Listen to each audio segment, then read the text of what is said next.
पदवी नसली म्हणून माणूस लहान होत नाही, पण दुसऱ्याचा अपमान करणारा माणूस नक्कीच लहान ठरतो. एका सुंदर गावात अमोल, त्याची पत्नी मीरा, मोठी बहीण कविता आणि आई शारदाताई असे चौघे एकत्र राहत होते. अमोल एका खाजगी कंपनीत नोकरी करत होता. कविता शिकलेली, नोकरी करणारी आणि स्वतःच्या शिक्षणाचा तिला खूप अभिमान होता. मीरा मात्र गरीब कुटुंबातील होती. लहानपणीच वडिलांचं निधन झालं. घरची आर्थिक परिस्थिती अत्यंत कठीण असल्यामुळे तिला 7वी पर्यंतच शिक्षण घेता आलं. त्यानंतर तिने आईसोबत मजुरी करून घर सांभाळलं. तिच्याकडे मोठ्या पदव्या नव्हत्या, पण संस्कार, प्रेम आणि माणुसकीची श्रीमंती भरपूर होती. अमोलने तिच्या स्वभावावर प्रेम करून तिच्याशी लग्न केलं. लग्नानंतर मीरा या घरात आली. तिने पहिल्याच दिवसापासून या घराला स्वतःचं घर मानलं. पहाटे उठून चहा बनवणं, आईची औषधं वेळेवर देणं, घरातील प्रत्येकाची आवड लक्षात ठेवून स्वयंपाक करणं, सगळ्यांना प्रेमाने जेवण वाढणं, हेच तिचं रोजचं आयुष्य बनलं. शारदाताई अनेकदा म्हणायच्या, माझ्या मुलाला देवाने खूप चांगली बायको दिली आहे. अमोललाही पत्नीचा खूप अभिमान वाटायचा. पण घरात एक व्यक्ती अशी होती, जिला मीराचं चांगुलपण कधीच दिसलं नाही. ती होती अमोलची मोठी बहीण कविता. कविता प्रत्येक गोष्टीत स्वतःच्या शिक्षणाचा अभिमान मिरवायची. तिला वाटायचं, शिकलेला माणूसच सर्वश्रेष्ठ असतो. मीराने काहीही केलं तरी कवितेला त्यात दोषच दिसायचा. जर मीराने चहा थोडा गोड केला तर, अगं अशिक्षित आहेस ना, म्हणून एवढं सुद्धा जमत नाही. भाजीत मीठ कमी जास्त झालं तरी तुला काय समजणार, शिक्षणच नाही. पाहुणे आले तरी कविता मुद्दाम म्हणायची, आमची वहिनी फार शिकलेली नाही, त्यामुळे तिच्याकडून जास्त अपेक्षा ठेवू नका. प्रत्येक वेळी मीरा फक्त हसायची. तिला वाटायचं, एक दिवस ताई मला नक्की समजून घेतील. पण दिवसेंदिवस टोमणे वाढतच गेले. एक सकाळ सगळे नाश्त्यासाठी डायनिंग टेबलवर बसले होते. मीरा स्वयंपाकघरात गरम पोहे आणि चहा तयार करत होती. तिने प्रेमाने नाश्त्याची प्लेट उचलली आणि बाहेर येऊ लागली.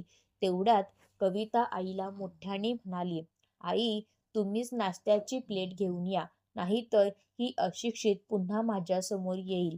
क्षणभर संपूर्ण घरात शांतता पसरली. मीराच्या हातातील प्लेट थरथरू लागली. तिच्या डोळ्यात पाणी तरळलं. तिने स्वतःला सावरलं, प्लेट टेबलावर ठेवली आणि एक शब्दही न बोलता पुन्हा स्वयंपाकघरात निघून गेली. शारदाताईंना हे सगळं पाहवत नव्हतं. अमोललाही बहिणीचं बोलणं खूप खटकलं, पण मीरा त्यांनाच थांबवत म्हणाली, राहू द्या, प्रत्येक प्रश्नाचं उत्तर शब्दांनी द्यायचं नसतं. पण त्या सकाळी नाश्त्याच्या टेबलावर कविताने उच्चारलेला अशिक्षित हा एकच शब्द मीराच्या मनात खोलवर जाऊन बसला. ती बाहेरून शांत दिसत होती, पण आतून पूर्णपणे तुटली होती. तिने कोणालाही काही उत्तर दिलं नाही. तिने डोळ्यातील अश्रू लपवले, हसण्याचा प्रयत्न केला आणि पुन्हा नेहमीप्रमाणे घरकामाला लागली. पण त्या दिवसानंतर तिच्या चेहऱ्यावरचं निरागस हसू हळूहळू हरवू लागलं. शारदाताईंना हे जाणवत होतं, पूर्वी घरभर आनंदाने वावरणारी मीरा आता जास्त बोलत नव्हती. ती प्रत्येक काम मन लावून करायची, पण तिच्या डोळ्यातील वेदना कोणापासूनही लपून राहत नव्हती. दुसरीकडे कविता मात्र अजूनही आपल्या शिक्षणाचा अभिमान बाळगत होती. तिला वाटायचं, घरात सर्वात जास्त शिकलेली व्यक्ती तीच आहे, त्यामुळे तिचं मतच अंतिम असलं पाहिजे. हळूहळू तिने मीराला प्रत्येक गोष्टीत कमी लेखायला सुरुवात केली. एखादा कागद वाचायचा असेल तर ती मुद्दाम म्हणायची, राहू दे मीरा, तुला हे कसं समजणार, तू तर 7वीही पूर्ण शिकलेली नाहीस. बँकेचं एखादं काम असलं तरी हे काम शिकलेल्या लोकांचं आहे. मोबाईलमध्ये एखादा नवीन पर्याय दिसला की तुला मोबाईलही नीट वापरता येत नाही. हे ऐकून मीरा फक्त शांत राहायची. तिला स्वतःची चूक नसतानाही स्वतःलाच दोष द्यावासा वाटू लागला. एक दिवस काही पाहुणे घरी आले होते. सगळे गप्पा मारत बसले होते. मीराने प्रेमाने चहा आणि नाश्ता वाढला. पाहुण्यांनी तिच्या स्वभावाचं कौतुक करत म्हटलं, तुमची सून खूप समजूतदार आणि प्रेमळ आहे. हे ऐकताच कविता हसली आणि म्हणाली, हो, स्वभाव चांगला आहे, पण शिकलेली असती तर अजून बरं झालं असतं. क्षणभर घरात शांतता पसरली. पाहुण्यांनाही ते बोलणं खटकलं. मीराने मात्र चेहऱ्यावर हसू ठेवण्याचा प्रयत्न केला, पण तिच्या मनात वेदनांचं वादळ उठलं होतं. काही दिवसांनी शेजारच्या काकू एकदा घरी आल्या. त्यांनी मीराला विचारलं, "बाळा, तू कितवी शिकली आहेस?" मीरा उत्तर देणार इतक्यात कविता म्हणाली, "अगं, जास्त काही नाही. त्यामुळेच घरकामच तिच्यासाठी योग्य आहे." हे ऐकून मीराचं मन पुन्हा एकदा तुटलं. तिला असं वाटू लागलं की तिच्या चांगल्या स्वभावाला, कष्टाला आणि माणुसकीला कोणतीच किंमत नाही. लोक फक्त तिच्या शिक्षणावरूनच तिची ओळख ठरवत आहेत.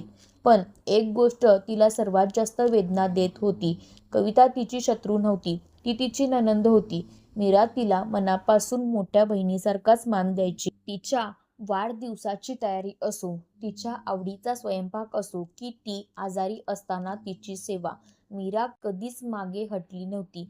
तरीही कवितेच्या मनात तिच्याबद्दल आदर निर्माण होत नव्हता. शारदाताई हे सगळं शांतपणे पाहत होत्या.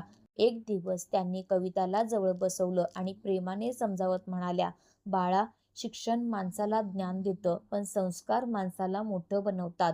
दुसऱ्याला कमी लेखण्यात कधीच मोठेपणा नसतो." कविता मात्र हट्टीपणे म्हणाली, "आई, मी फक्त सत्य बोलते. शिकलेला आणि न शिकलेला यात फरक असतोच." हे ऐकून शारदाताईंनी एक दीर्घ श्वास घेतला.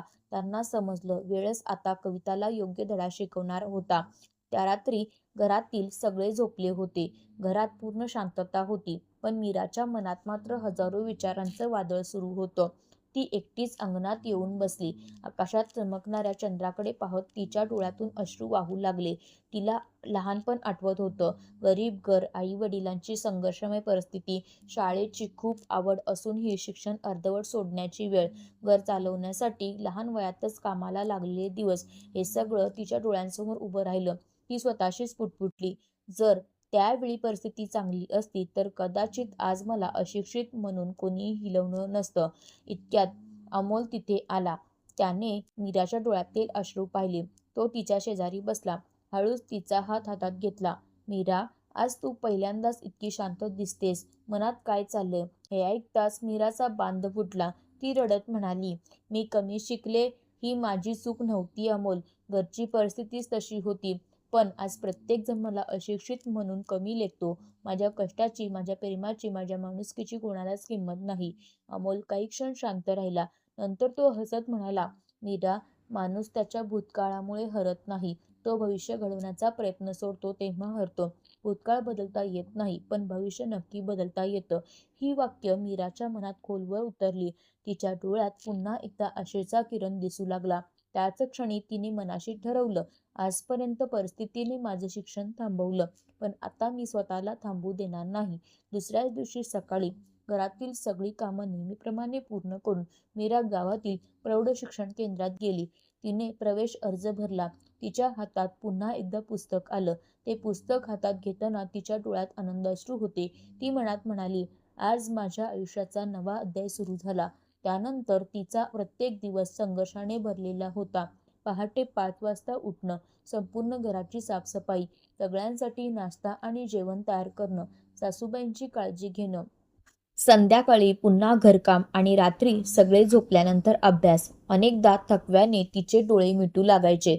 हातातलं पुस्तक खाली पडायचं, पण ती पुन्हा उठायची, पुन्हा अभ्यास सुरू करायची. कारण आता तिच्याकडे एक ध्येय होतं. शारदाताईंना मीराची मेहनत पाहवत नव्हती. त्या अनेकदा म्हणायच्या, "बाळा, थोडी विश्रांती घे." पण मीरा हसून उत्तर द्यायची, "आई, आयुष्यभराची उणीव भरून काढायची आहे. आता थांबून चालणार नाही." काही दिवसांनी कविताला मीराच्या शिक्षणाबद्दल समजलं. ती मोठ्याने हसू लागली, "अगं मीरा, या वयात शिकून काय होणार? आता पुस्तकं वाचून कोणती अधिकारी होणार आहेस?" घरातले काही नातेवाईकही हसू लागले. पण मीराने कोणालाही उत्तर दिलं नाही. ती फक्त शांतपणे हसली, कारण तिला माहीत होतं, वाद घालून माणूस मोठा होत नाही. मोठं बनवते ती त्याची मेहनत. त्या रात्री पुन्हा ती पुस्तक घेऊन बसली. तिने पहिलं पान उघडलं आणि मनाशी एक वचन दिलं, "आज लोक मला अशिक्षित म्हणतात, पण एक दिवस माझं कर्तृत्वच माझी खरी ओळख बनणार आहे. मीराने घेतलेला निर्णय आता तिच्या आयुष्याचा सर्वात मोठा आधार बनला होता. दिवसभर घरातील जबाबदाऱ्या सांभाळून आणि रात्री जागून केलेली मेहनत अखेर फळाला येऊ लागली. 2 वर्षांच्या अथक परिश्रमानंतर 10वीचा निकाल लागला. निकालाच्या दिवशी मीराचे हात थरथरत होते. तिला स्वतःवर विश्वास होता, पण मनात थोडी भीतीही होती. निकाल पाहताच तिच्या डोळ्यात आनंदाश्रू आले. ती चांगल्या गुणांनी 10वी उत्तीर्ण झाली होती. ती धावत गेली आणि शारदाताईंच्या पाया पडली. शारदाताईंनी तिला मिठी मारली आणि म्हणाल्या, "बाळा, आज तू फक्त परीक्षा पास झाली नाहीस, तर आयुष्यातील पहिली मोठी लढाई जिंकली आहेस." अमोलच्या डोळ्यातही आनंद दिसत होता. तो अभिमानाने म्हणाला, "मला माहीत होतं तू एक दिवस नक्की जिंकशील." पण फक्त इथेच थांबणारी ती नव्हती. तिने 12वीचं शिक्षण सुरू केलं. यावेळी अभ्यास अधिक कठीण होता, पण तिची जिद्द त्याहून मोठी होती. अनेक रात्री ती पुस्तकं वाचत बसायची, डोळे मिटायचे, पण स्वप्न जागं असायचं. काही महिन्यांनी 12वीचाही निकाल लागला. यावेळीही मीरा चांगल्या गुणांनी उत्तीर्ण झाली. आता तिचा आत्मविश्वास पूर्णपणे बदलला होता. तिने संगणकाचं प्रशिक्षण घेतलं, सरकारी योजनांबद्दल माहिती मिळवली आणि एक नवा विचार तिच्या मनात आला. ती स्वतःशी म्हणाली, "जसं मला शिकण्याची दुसरी संधी मिळाली, तशीच संधी गावातील इतर महिलांनाही मिळायला हवी." तिने गावातील महिलांसाठी मोफत मार्गदर्शन वर्ग सुरू केले. ज्या महिलांना नावही लिहिता येत नव्हतं, त्यांना तिने अक्षर ओळख शिकवली. सरकारी योजना कशा भरायच्या, बँकेत फॉर्म कसा भरायचा, मोबाईल कसा वापरायचा, ऑनलाईन अर्ज कसा करायचा, हे सगळं ती अतिशय संयमाने शिकवू लागली. सुरुवातीला फक्त 5 महिला येत होत्या, नंतर 10, 20 आणि काही महिन्यातच संपूर्ण गावातील महिला तिच्याकडे शिकण्यासाठी येऊ लागल्या. मीराच्या कामाची चर्चा हळूहळू संपूर्ण तालुक्यात पसरली. स्थानिक वर्तमानपत्रात तिच्याबद्दल बातमी छापून आली. अर्धवट शिक्षण घेतलेल्या महिलेने शेकडो महिलांच्या आयुष्यात उजेड आणला. ही बातमी जिल्हाधिकारी कार्यालयापर्यंत पोहोचली. काही दिवसांनी मीराला अधिकृत पत्र आलं. तिची महिला प्रेरणा पुरस्कारसाठी निवड झाली होती. तो क्षण तिच्यासाठी अविस्मरणीय होता. कार्यक्रमाच्या दिवशी मोठं सभागृह लोकांनी भरलेलं होतं. स्टेजवर मान्यवर बसले होते. मीराचं नाव पुकारलं गेलं. ती साध्या साडीमध्ये आत्मविश्वासाने स्टेजवर चालत गेली. संपूर्ण सभागृह टाळ्यांच्या कडकडाटाने दुमदुमून गेलं. पहिल्या रांगेत बसलेल्या शारदाताईंच्या डोळ्यात आनंदाश्रू होते. अमोल अभिमानाने पत्नीचा सत्कार पाहत होता. कार्यक्रम संपला. सभागृहात अजूनही टाळ्यांचा आवाज घुमत होता. लोक मीराचं अभिनंदन करण्यासाठी तिच्या भोवती जमले होते. प्रत्येकजण तिच्या जिद्दीचं आणि कर्तृत्वाचं कौतुक करत होता.